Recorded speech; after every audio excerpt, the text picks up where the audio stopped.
Hi hello ನಮಸ್ತೆ, ನಾನು ನಿಮ್ಮ Chaitra Pratap. Welcome back to my YouTube channel. ನೀವೆಲ್ಲರೂ ಚೆನ್ನಾಗಿದ್ದೀರಾ ಅಂತ ಭಾವಿಸ್ತಾ, ಹಾಗೆ ನಾನೂ ಸಹ ತುಂಬಾ ಚೆನ್ನಾಗಿದ್ದೀನಿ ಅಂತ ಹೇಳ್ತಾ ಇವತ್ತಿನ ನನ್ನ ವ್ಲಾಗ್ನ ಶುರು ಮಾಡ್ತಾ ಇದ್ದೀನಿ.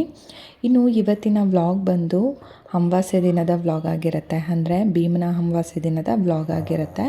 ಸೊ ಬೆಳಗ್ಗೆ 3:45 ನನ್ನ ವ್ಲಾಗ್ ಶುರು ಆಗಿ ಬೆಳಗ್ಗೆ 9 ಗಂಟೆಗೆ ಎಂಡ್ ಆಗುತ್ತೆ ಅಂತಲೇ ಹೇಳ್ಬೋದು. ಸೊ ಬೆಳಗಿನ ರೊಟೀನ್ನ ನಾನಿಲ್ಲಿ ಶೇರ್ ಮಾಡ್ತಾ ಇದ್ದೀನಿ. ಇನ್ನು ಆಷಾಢ ಮುಗಿದು ಶ್ರಾವಣ ಶುರು ಆಗುತ್ತೆ ಅಲ್ವಾ.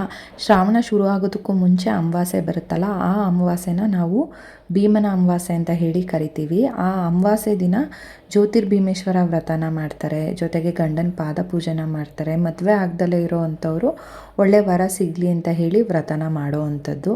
ಸೊ ಭೀಮನ ಅಮಾವಾಸ್ಯೆ ಇರೋ ಕಾರಣ ಬೆಳಗ್ಗೆ ಬೇಗನೆ ಹೇಳಬೇಕಾಯ್ತು. ಯಾಕೆಂತ ಅಂದರೆ ಈ ಥರ ಏನೇ ಹಬ್ಬ ಹರಿದಿನಗಳಿದ್ರೂ ಸಹ ಹಿಂದಿನ ದಿನವೇ ಎಲ್ಲ ಥರ ಪ್ರಿಪ್ರೇಷನ್ನ ಮಾಡಿ ಇಟ್ಕೊಂಡಿರ್ತೀವಿ ನಾವು. ಈಗ ಆಲ್ರೆಡಿ ನೀವು ನೋಡಿರ್ಬೋದು, ನನ್ನ ಲಾಸ್ಟ್ ವ್ಲಾಗಲ್ಲಿ ನಾನು ಭೀಮನ ಅಮಾವಾಸ್ಯೆಗೆ ಅಂತ ಹೇಳಿಬಿಟ್ಟು ಏನೆಲ್ಲ ಪ್ರಿಪ್ರೇಷನ್ ಮಾಡ್ಕೊಂಡಿದ್ದೀನಿ ಅಂದರೆ ಪೂಜಾ ರೂಮ್ ಎಲ್ಲ ಕ್ಲೀನ್ ಮಾಡೋದಾಗಿರ್ಬೋದು, ಮನೆಯೆಲ್ಲ ಕ್ಲೀನ್ ಮಾಡೋದಾಗಿರ್ಬೋದು. ಸೊ ವ್ಲಾಗಲ್ಲಿ ನಾನು ಶೇರ್ ಮಾಡಿದ್ದೀನಿ. ಆದರೂ ಸಹ ಬೆಳಗ್ಗೆ 3:45ಗೆ ಹೇಳಬೇಕಾಯ್ತು. ಮತ್ತು ಇನ್ನೊಂದೇನಪ್ಪ ಅಂತ ಅಂದರೆ ಬೆಳಗ್ಗೆ 3:45ಗೆ ಎದ್ದೆ ಯಾವಾಗಲೂ ಪ್ರತಿ ಸಲ ನನ್ನ ವ್ಲಾಗಲ್ಲಿ ಟೈಮಿಂಗ್ಸದು ಒಂದು ಕ್ಲಿಪ್ಪಿಂಗ್ಸ್ನ ನಾನು ತೊಗೊತೀನಿ, ಅದನ್ನು ಮರ್ತೋಗ್ಬಿಟ್ಟೆ. ಸೊ ಹಂಗಾಗಿ ಅದು ನೆನಪಾದಾಗ 4 ಗಂಟೆ ಟೈಮ್ ಆಗಿತ್ತು. ಸರಿ ಅಂತ ಹೇಳಿಬಿಟ್ಟು ಇನ್ನು ಏನಕ್ಕೆ ಅಷ್ಟು ಬೇಗ ಎದ್ದೆ ಅಂತ ಅಂದರೆ ಸ್ವಲ್ಪ ಸ್ವೀಟ್ ಎಲ್ಲ ಮಾಡಬೇಕಿತ್ತು, ಟಿಫನ್ ಮಾಡ್ಕೋಬೇಕಿತ್ತು. ಇಷ್ಟೆಲ್ಲ ಕೆಲಸ ಇದ್ದಿದ್ದರಿಂದ ನಾನು 5 ಗಂಟೆಗೆ ಎದ್ದರೆ ಟೈಮ್ ಸಾಕಾಗೋದಿಲ್ಲ ಅಂತ ಅನ್ನಿಸ್ತು ನನಗೆ. ಹಾಗಾಗಿ ಬೆಳಗ್ಗೆ 3:15ಗೆ ಅಲಾರಾಮ್ ಇಟ್ಟಿದ್ದಕ್ಕೆ ನನಗೆ 3:45ಗೆ ಎಚ್ಚರ ಆಯಿತು. ಸರಿ ಅಂತ ಹೇಳಿಬಿಟ್ಟು ನಾನು ಮನೆಯೆಲ್ಲ ನೀಟಾಗಿ ಶುದ್ಧಿ ಮಾಡಿ ನಾನು ಫ್ರೆಶ್ ಅಪ್ ಆಗಿ ಬಂದು ಮೊದಲಿಗೆ ನಾನಿಲ್ಲಿ ಅಡುಗೆ ಮನೆ ಅರ್ಧ ಕೆಲಸಗಳನ್ನ ಮುಗಿಸ್ಕೊಂಡ್ಬಿಡೋಣ ಅಂತ ಹೇಳಿಬಿಟ್ಟು ಇಲ್ಲಿ ರೆಡಿ ಮಾಡ್ಕೊತಾ ಇದ್ದೀನಿ. ಇನ್ನು ಪಾದಪೂಜೆ ಮಾಡ್ತಾಯಿದ್ದೀವಿ ಅಂತ ಅಂದರೆ ಮನೆಯಲ್ಲಿ ಸ್ವೀಟ್ ಏನಾದರೂ ಮಾಡಲೇಬೇಕು.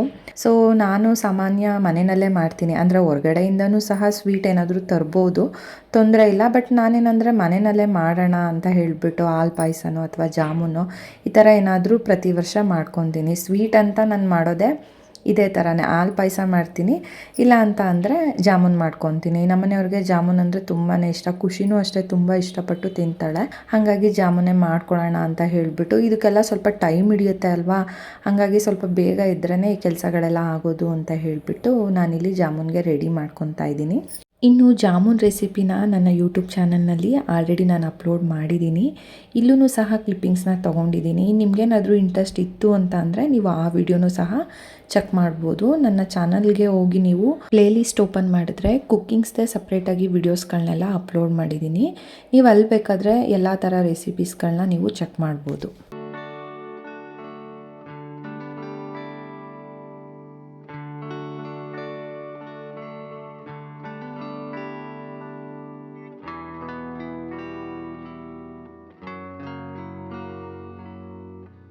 ಇನ್ನೊಂದು ದಿನ ತರಕಾರಿಗಳನ್ನೆಲ್ಲ ತರಲಿಕ್ಕೆ ಹೋದಾಗ ಗೆಣಸು ನೋಡಿದೆ. ಸೊ ನಮ್ಮ ಮನೆಯಲ್ಲಿ ಗೆಣಸನ್ನು ತುಂಬ ಇಷ್ಟಪಟ್ಟು ತಿಂತಾರೆ, ಹಾಗಾಗಿ ತರಕಾರಿ ಜೊತೆಗೆ ಗೆಣಸನ್ನು ಸಹ ತಂದಿದ್ದೆ. ಸೊ ಟಿಫನ್ ಜೊತೆಗೆ ಗೆಣಸನ್ನು ಬೇಯಿಸಿದ್ರೆ ತಿಂತಾರೆ ಅಂತ ಹೇಳಿಬಿಟ್ಟು ಅದನ್ನು ಸ್ವಲ್ಪ ಬೇಯೋದಕ್ಕಿಟ್ಟೆ.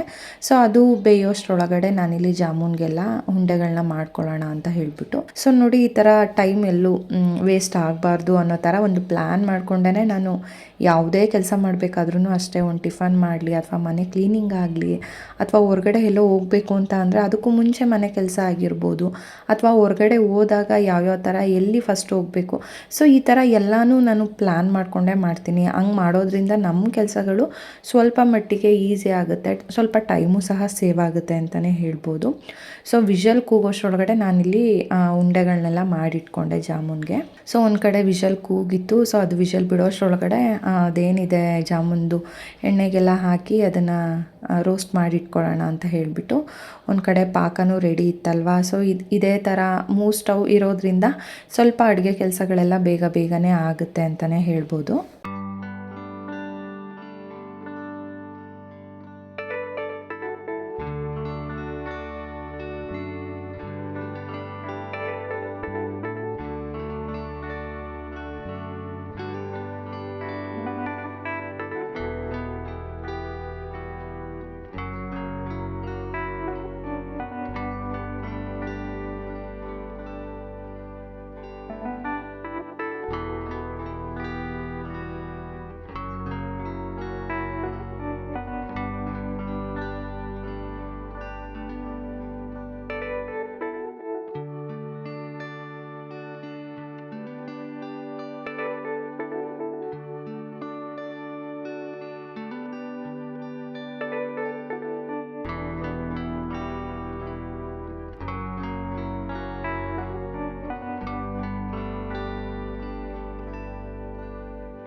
ಇನ್ನು ಸ್ವೀಟ್ ಅಂತೂ ರೆಡಿ ಆಯಿತು. ಗೆಣಸು ಸಹ ಒಂದು ಕಡೆ ಬೇಯಿಸಿಟ್ಟಿದ್ದಾಯಿತು.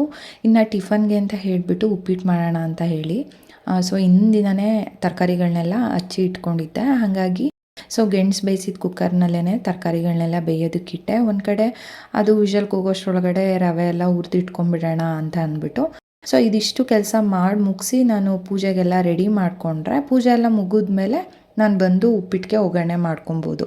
ಸೊ ಒಗ್ಗರಣೆ ಮಾಡೋದೊಂದು ಕೆಲಸನ ಪೆಂಡಿಂಗ್ ಇಟ್ಟು ಇನ್ನು ಮಿಕ್ಕಿದೆಲ್ಲ ಅಡುಗೆ ಮನೆ ಕೆಲಸಗಳನ್ನ ಕಂಪ್ಲೀಟಾಗಿ ನಾನಿಲ್ಲಿ ಮುಗಿಸ್ಕೊಂಡೆ.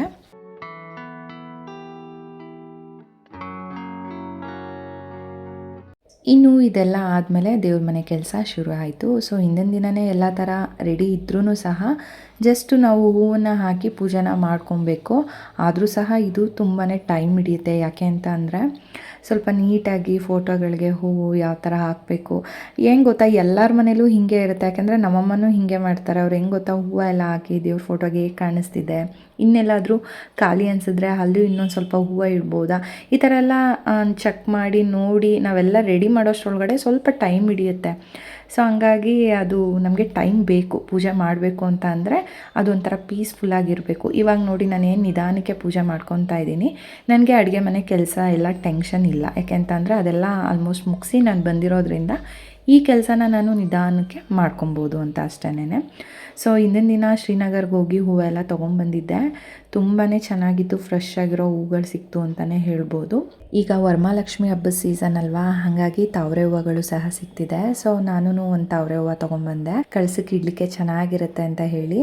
ಸೊ ಅದ್ರದ್ದು ಲೀಫ್ ಎಲ್ಲ ಏನಿರುತ್ತೆ ಈ ಥರ ಫೋಲ್ಡ್ ಮಾಡಿಟ್ರೆ ಆ ಸಂಜೆ ಟೈಮ್ವರೆಗೂ ಅದು ಬಾಡೋದಿಲ್ಲ, ಚೆನ್ನಾಗಿರುತ್ತೆ. ನಾವು ಹಾಗೆ ಇಟ್ಬಿಟ್ರೆ ಅದು ಬಾಡ್ದಂಗೆ ಅನಿಸುತ್ತೆ. ಈ ಥರ ಲೀಫ್ಗಳೆಲ್ಲ ನಾವು ಫೋಲ್ಡ್ ಮಾಡಿ ಇಟ್ಟಿದ್ದೀವಿ ಅಂತ ಅಂದರೆ ಸೊ ನೆಕ್ಸ್ಟ್ ಡೇವರೆಗೂ ಸ್ವಲ್ಪ ಫ್ರೆಶ್ ಆಗಿ ಕಾಣಿಸುತ್ತೆ, ಚೆನ್ನಾಗಿರುತ್ತೆ ಅಂತ ಹೇಳ್ಬಿಟ್ಟು ಅಷ್ಟೇನೆ. ಸೊ ಇನ್ನು ಪೂಜೆ ಮಾಡಲಿಕ್ಕೆ ದೇವ್ರ ಫೋಟೋಗೆಲ್ಲ ಹೂವು ಹಾಕಿ ಎಲ್ಲನೂ ಸಹ ರೆಡಿ ಮಾಡ್ಕೊತಾ ಬಂದೆ.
ಇನ್ನು ಮನೆಯಲ್ಲಿ ಪೂಜೆ ಎಲ್ಲ ಆದಮೇಲೆ ಪಾದಪೂಜೆ ಮಾಡಬೇಕಲ್ವಾ. ಸೊ ಪಾದಪೂಜೆ ಮಾಡೋ ಸಂದರ್ಭದಲ್ಲಿ ಕೈಗೆ ಕಂಕಣ ಅಂತ ಹೇಳಿ ಏನು ಕಟ್ಕೊತೀವಿ ಅದನ್ನು ನಾವು ಮೊದಲಿಗೆ ದೇವ್ರ ಮುಂದೆ ಇಟ್ಟು ಪೂಜೆನ ಮಾಡ್ಕೊಬೇಕಾಗತ್ತೆ. ಪೂಜೆ ಮಾಡಿರೋ ಅಂಥ ಕಂಕಣನ ನಾವು ಪಾದಪೂಜೆ ಮಾಡೋವಂಥ ಸಂದರ್ಭದಲ್ಲಿ ಕೈಗೆ ಒಬ್ರಿಗೊಬ್ರು ಕಟ್ಕೊಬೇಕಾಗತ್ತೆ. ಸೊ ಅದನ್ನು ರೆಡಿ ಮಾಡಿ ನೆನಪಾಗಿರಲಿ ಅಂತ ಹೇಳಿಬಿಟ್ಟು ದೇವ್ರ ಮುಂದೆ ಇಟ್ಬಿಟ್ಟೆ.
ಸೊ ಫೈನಲಿ ದೇವ್ರ ಮನೆ ಎಲ್ಲ ನೀಟಾಗಿ ರೆಡಿ ಆಯಿತು. ನಾನೂ ಸಹ ರೆಡಿಯಾಗಿ ಬಂದು ಪೂಜೆ ಮಾಡಲಿಕ್ಕೆ ಶುರು ಮಾಡಿದೆ.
ಮನೆ ದೇವ್ರ ಪೂಜೆ ಅಂತೂ ತುಂಬಾ ಚೆನ್ನಾಗಾಯಿತು. ಪೂಜೆ ಎಲ್ಲ ಆದಮೇಲೆ ಮನಸ್ಸಲ್ಲಿ ಏನೋ ಒಂಥರ ಪಾಸಿಟಿವ್ ಎನರ್ಜಿ ಕಾಣಿಸ್ತಾ ಇರುತ್ತೆ.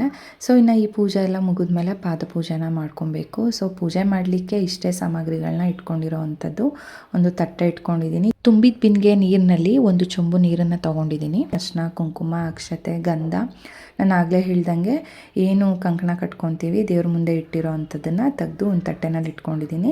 ಹಣೆಗಿಡ್ಲಿಕ್ಕೆ ವಿಭೂತಿ, ಮತ್ತು ಇನ್ನು ಪಾದಪೂಜೆ ಮಾಡೋದಕ್ಕೂ ಮುಂಚೆ ಒಂದು ರಂಗೋಲಿನ ಹಾಕ್ಕೊಬೇಕಾಗತ್ತೆ. ಹಾಗಾಗಿ ರಂಗೋಲಿನ ತೊಗೊಂಡಿದ್ದೀನಿ.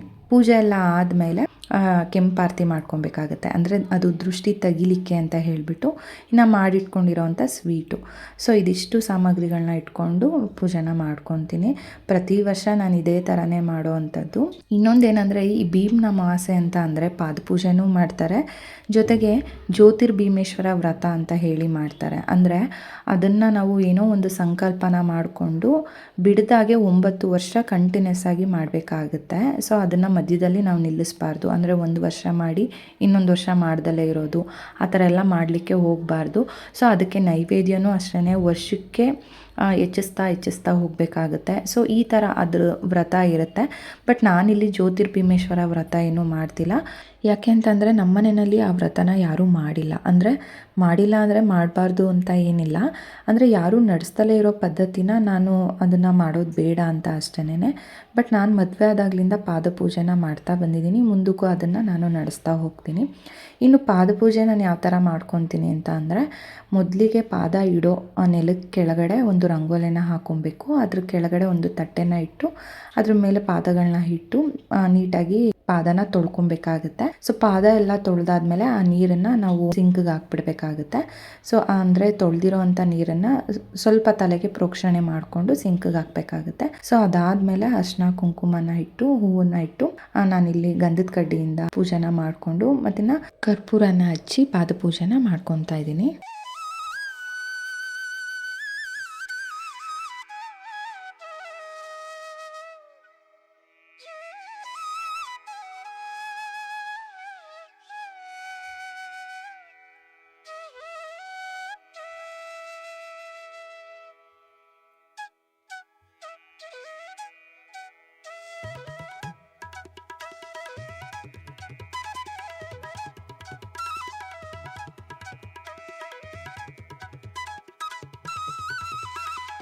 ಪೂಜೆ ಎಲ್ಲ ಆದಮೇಲೆ ಪಾದನ ಮುಟ್ಟಿ ನಮಸ್ಕಾರ ಮಾಡಿ ಅವರಿಂದ ಆಶೀರ್ವಾದನ ತೊಗೊಬೇಕಾಗತ್ತೆ. ಸೊ ಇದಾದಮೇಲೆ ಅವ್ರ ಕೈಯಿಂದ ಅರಿಶಿನ ಕುಂಕುಮನ ಹಚ್ಚಿಸ್ಕೊಬೇಕಾಗತ್ತೆ. ಸೊ ಲಾಸ್ಟಲ್ಲಿ ನಾವು ಕೆಂಪಾರತಿನ ಮಾಡಬೇಕು. ಅಂದರೆ ಸಿಹಿ ಏನಾದರೂ ತಿನ್ಸಾದ್ಮೇಲೆ ಅಥವಾ ತಿನ್ಸೋಕ್ಕೂ ಮುಂಚೆ ಆದರೂ ಪರವಾಗಿಲ್ಲ, ಅಂದರೆ ದೃಷ್ಟಿಗೆ ಅಂತ ಹೇಳಿ ಕೆಂಪಾರತಿನ ಮಾಡುವಂಥದ್ದು. ಸೊ ಈ ಥರ ಒಂದು ವಿಧಾನದಲ್ಲೇ ನಾನು ಪ್ರತಿ ವರ್ಷ ಪಾದಪೂಜೆನ ಮಾಡ್ತಾ ಬಂದಿರೋ ಅಂಥದ್ದು.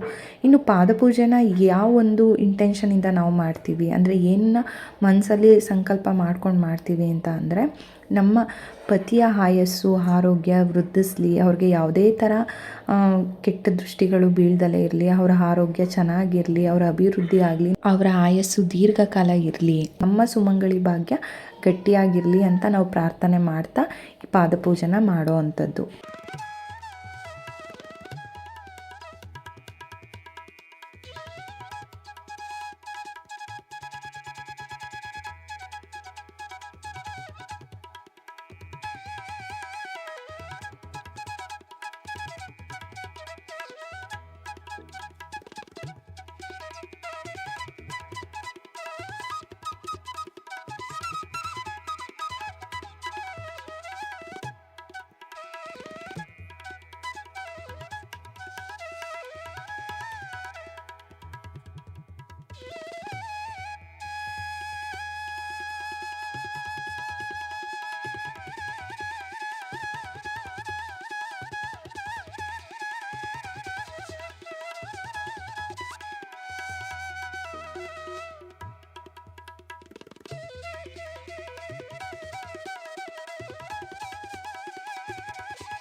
ಇನ್ನು ಪೂಜೆ ಎಲ್ಲ ಆದಮೇಲೆ ಮನೆ ಹತ್ರ ಇರೋವಂಥ ಶಿವ ಪಾರ್ವತಿ ದೇವಸ್ಥಾನಕ್ಕೆ ಹೋಗಿ ಬಂದ್ವಿ.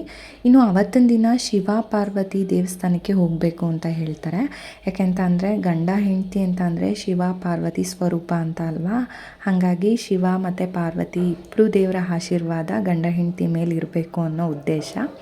ಸೊ ನಾವು ಹೋದಾಗ ಇನ್ನು ದೇವಸ್ಥಾನದಲ್ಲಿ ಅಲಂಕಾರ ಎಲ್ಲ ಮಾಡ್ತಿದ್ರು. ಅಂದರೆ ಇನ್ನು ಅಭಿಷೇಕ ಏನೋ ಮಾಡಿದರು. ಸೊ ನಮಗೆ ಅಭಿಷೇಕ ಮಾಡಿರೋ ಹಾಲನ್ನು ಕೊಟ್ಟರು. ಸೊ ಇನ್ನು ಅಲಂಕಾರ ಎಲ್ಲ ಏನೂ ಮಾಡಿರಲಿಲ್ಲ. ಹಾಗಾಗಿ ನಾವು ಮಂಗಳಾರತಿನ ತೊಗೊಂಡು ತೀರ್ಥ ಪ್ರಸಾದನ ತೊಗೊಂಡು ಮನೆಗೆ ಬಂದ್ವಿ. ಇನ್ನು ದೇವಸ್ಥಾನದಲ್ಲಿ ನಮ್ಮ ಪರಿಚಯದವರೊಬ್ಬರು ಆಂಟಿ ಸಿಕ್ಬಿಟ್ಟು ನಮ್ಮನ್ನು ನೋಡಿ, ನೀವು ಇದೇ ಥರ ಶಿವ ಪಾರ್ವತಿ ಥರನೇ ಸದಾಕಾಲ ಜೋಡಿಯಾಗಿರಿ ಅಂತ ಹೇಳಿದ್ರು. ನಿಜವಾಗ್ಲೂ ಈ ಮಾತು ಕೇಳಿ ನನಗಂತೂ ತುಂಬಾ ಖುಷಿ ಆಯಿತು. ಏನು ಗೊತ್ತಾ, ಸಂಸಾರ ಅಂದಮೇಲೆ ಜಗಳ, ತಾಪ, ಕೋಪ, ಮುನ್ಸು ಅನ್ನೋದು ಇದ್ದೇ ಇರುತ್ತೆ. ಅದನ್ನೆಲ್ಲ ಮೀರಿ ಒಬ್ರಿಗೊಬ್ರು ನಾವು ಅನ್ಯೂನ್ಯವಾಗಿರ್ತೀವಲ್ವ, ಅದೇ ಒಂದು ಒಳ್ಳೆ ಸಂಸಾರ ಅಂತ ಅನ್ನಿಸ್ಕೊಳ್ಳೋದು. ಇನ್ನು ಅಲ್ಲಿಂದ ಬಂದಮೇಲೆ ಟಿಫನ್ ಕೆಲಸ ಒಂದು ಪೆಂಡಿಂಗ್ ಇತ್ತಲ್ವ, ಹಾಗಾಗಿ ಉಪ್ಪಿಟ್ಟಿಗೆ ಒಗ್ಗರಣೆ ಮಾಡ್ಕೊಳ್ಳೋಣ ಅಂತ ಹೇಳಿಬಿಟ್ಟು ರೆಡಿ ಮಾಡ್ಕೊತಾ ಇದ್ದೀನಿ. ಎಲ್ಲ ಆನ್ ಟೈಮ್ಗೆ ಆಯಿತು ಅಂತಲೇ ಹೇಳ್ಬೋದು. ನಾನು ಯಾಕೆ ಅಂತಂದರೆ ಬೇಗ ಎದ್ದಿದ್ದರಿಂದ ಈ ಕೆಲಸಗಳೆಲ್ಲ ಆಯಿತು. ಮನೆಯಲ್ಲಿ ಪೂಜೆ ಎಲ್ಲ ಆಗಿ ದೇವಸ್ಥಾನಕ್ಕೆಲ್ಲ ಹೋಗಿ ಬಂದಿದ್ದೀವಿ ಅಂದರೆ ಆ ಮನೆಯಲ್ಲಿ ಏನೋ ಒಂಥರ ಪಾಸಿಟಿವ್ ವೈಬ್ಸ್ ಅನ್ನೋದು ಕಾಣಿಸ್ತಾ ಇರುತ್ತೆ. ಸೊ ಇದಾಗಿತ್ತು ನಮ್ಮ ಮನೆಯ ಭೀಮನ ಅಮಾವಾಸ್ಯೆ ಪೂಜೆ. ಸೊ ಈ ವಿಡಿಯೋನ ನೀವೆಲ್ಲರೂ ಪೂರ್ತಿಯಾಗಿ ನೋಡಿದ್ದೀರಾ ಅಂತ ನಾನು ಭಾವಿಸ್ತೀನಿ. ನಿಮಗೆ ಇಷ್ಟ ಆಗಿದರೆ ದಯವಿಟ್ಟು ಲೈಕ್ ಕೊಡಿ. ಹೊಸ್ದಾಗಿ ಯಾರು ನನ್ನ ಚಾನಲ್ನ ನೋಡ್ತಿದ್ದೀರಾ ದಯವಿಟ್ಟು ಸಬ್ಸ್ಕ್ರೈಬ್ ಮಾಡ್ಕೊಂಡು ನೋಡಿ ಅಂತ ಕೇಳ್ಕೊತಾ, ಮತ್ತು ನಾನು ನೆಕ್ಸ್ಟ್ ವ್ಲಾಗಲ್ಲಿ ಸಿಗ್ತೀನಿ. ಅಂದರೆ ವರಮಹಾಲಕ್ಷ್ಮಿ ಹಬ್ಬದ ವ್ಲಾಗ್ ಅಂತಲೇ ಹೇಳ್ಬೋದು. ನೆಕ್ಸ್ಟ್ ಬರೋ ವ್ಲಾಗ್ ಎಲ್ಲ ವರಮಹಾಲಕ್ಷ್ಮಿ ಹಬ್ಬದ ವ್ಲಾಗ್ ಆಗಿರುತ್ತೆ. ಸೊ ನೆಕ್ಸ್ಟ್ ವ್ಲಾಗಲ್ಲಿ ಸಿಗ್ತೀನಿ. ಅಲ್ಲಿವರೆಗೂ ಸಿ ಯು. ಬಾಯ್ ಸ್ನೇಹಿತರೆ. Thank you.